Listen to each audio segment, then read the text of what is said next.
రాష్ట్ర ముఖ్యమంత్రి వర్యులు శ్రీ రేవంత్ రెడ్డి గారు మరియు గౌరవనీయులు శ్రీ శ్రీధర్ బాబు గారు మరియు పంచాయతీరాజ్ శాఖ మరి శిశు సంక్షేమ శాఖ ఉమ్మడి ఆదిలాబాద్ జిల్లా ఇన్ఛార్జి మంత్రివర్యులు సీతక్క గారు మరియు ఖానాపూర్ ఎమ్మెల్యే గారు కోనప్ప గారు మరి వేదికపై ఉన్న మిత్రులందరికీ అక్కలకి అందరికీ కూడా నా కాంగ్రెస్ కుటుంబానికి ప్రత్యేక పాదాభివందనాలు చేస్తూ మరి ఇక్కడికి డైట్ గ్రౌండ్ వచ్చినటువంటి నా అన్నలకి అక్కలకి తమ్ముళ్ళకి అందరికీ కూడా శిరసు వంచి పాదాభివందనాలు చేస్తున్నాను. ఈరోజు ఒక పేదింటి బిడ్డను ఒక ఆదివాసీ బిడ్డను మరి మొట్టమొదటిసారిగా ఆదిలాబాద్ పార్లమెంట్ నుంచి ఒక మహిళను గుర్తించడం అనేది స్వతంత్రం వచ్చి 75 సంవత్సరాలు దాటినా గానీ ఏ పార్టీ కూడా గుర్తించలేదు. కానీ ఈరోజు మరి జాతీయ రాష్ట్రీయ కాంగ్రెస్ పార్టీ గుర్తించి ఈరోజు ఒక ఆదివాసీ మహిళకు టికెట్ ఇవ్వడం అనేది ఆదిలాబాదు ఒక చరిత్ర, ఒక హిస్టరీ. ఇది మీరందరూ కూడా రేపు రాబోయే పార్లమెంట్ ఎన్నికల్లో మరి ఆదివాసీ బిడ్డను ఈ పేరింటి బిడ్డను మరి కాంగ్రెస్ పార్టీ గుర్తించింది. మీరందరూ కూడా ఈ పేదింటి బిడ్డను గుర్తించి రేపు ఓటేసి 13 తారీఖు నాడు మే 13 నాడు ఓటేసి గెలిపించి నన్ను మరి పార్లమెంటుకు పంపించి మరి రాహుల్ గాంధీ గారిని ప్రధానమంత్రి చేయడానికి మీరందరూ కూడా సహకారం చేస్తారనేసి నేను కోరుకుంటున్నాను. మీరందరూ కూడా నన్ను హక్కున చేర్చుకొని నన్ను ఆశీర్వదించి నన్ను ఢిల్లీకి పంపిస్తారనేసి మీకు చేతులెత్తి నమస్కరిస్తున్నాను. ఒకే ఒక్క అవకాశం, మొదటిసారిగా ఈ ఆదిలాబాద్ పార్లమెంట్ నుంచి ఆడబిడ్డ ఒక అవకాశం ఇవ్వండి.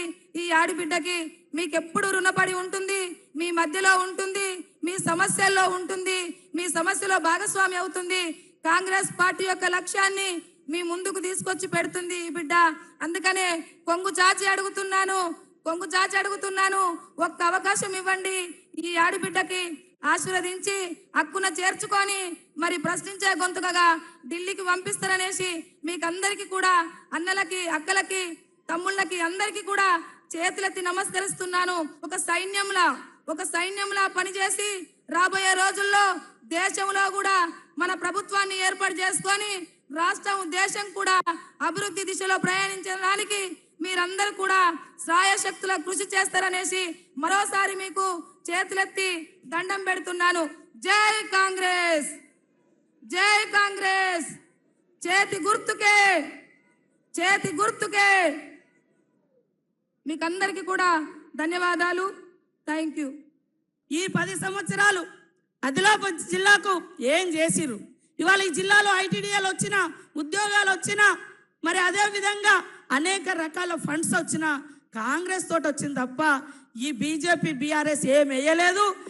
మా అందరికీ భక్తి ఉంది, ఇక్కడ వాళ్ళందరికీ భక్తి ఉంటుంది. దేవుడు గుడిలో ఉంటాడు, భక్తి గుండెల్లో ఉండాలి. కాబట్టి ఇవాళ మీరు ఏమి ఇచ్చిర్రు? కనీసం గుడులను కూడా కట్టలేదు మీరు.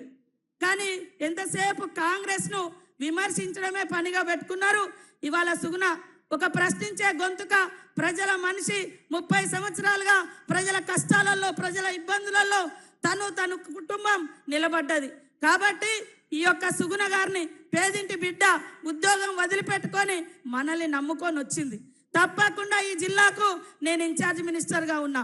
సీఎం రేవంత్ రెడ్డి గారు కూడా ఆయన ఎన్నికల కంటే ముందు ఏదైతే వాగ్దానాలు చేసిండో ఆ వాగ్దానం మేరకు సీఎం అయిన తర్వాత కూడా మొదటి పర్యటన ఆదిలాబాద్ జిల్లాలోనే చేయడం జరిగింది. కాబట్టి ఇక్కడికి వచ్చినటువంటి వాళ్ళందరి యొక్క అవసరాలు, సమస్యలు వారికి సంపూర్ణమైనటువంటి అవగాహన ఉంది. కాబట్టి మనందరి అభిమాన సీఎం రేవంత్ రెడ్డి గారి ఆధ్వర్యంలో ఈ యొక్క పార్లమెంటు, ఈ జిల్లా అభివృద్ధి చెందే విధంగా నేను ఇక్కడ బాధ్యత తీసుకుంటా. అక్కడ సీఎం గారు ఉన్నారు, ఇక్కడ ఆత్రం సుగుణ గారి చేతి గుర్తుకు ఓటేసి గెలిపియాలని పేరున మా అక్కల్ని, మా తమ్ముళ్ళని, మా అన్నల్ని అందరినీ కోరుకుంటా ఉన్నాం. ఇవాళ రాజీవ్ గాంధీ గారి కుటుంబం, ఇందిరమ్మ కుటుంబం, రాజీవ్ గాంధీ గారు చనిపోయి మరి 34 సంవత్సరాలు అయింది. ఆ రోజు నుంచి ఈ రోజు వరకు ప్రధానమంత్రి పదవులలో వాళ్ళు లేరు. కానీ దేశం కోసం కష్టపడుతున్నారు. రాష్ట్ర ప్రజల హక్కుల కోసం కష్టపడుతున్నారు. కాబట్టి ఒక్క అవకాశం ప్రజాస్వామిక పోరాట యోధుడు, రాజ్యాంగాన్ని కాపాడే లక్ష్యంతో పోరాడుతున్నటువంటి రాహుల్ గాంధీ గారిని ప్రధానమంత్రిని చేద్దాం. పేదల పరిపాలన దేశమంతా నిర్మించుకుందామని తెలియజేస్తూ ఇక్కడికి వచ్చినటువంటి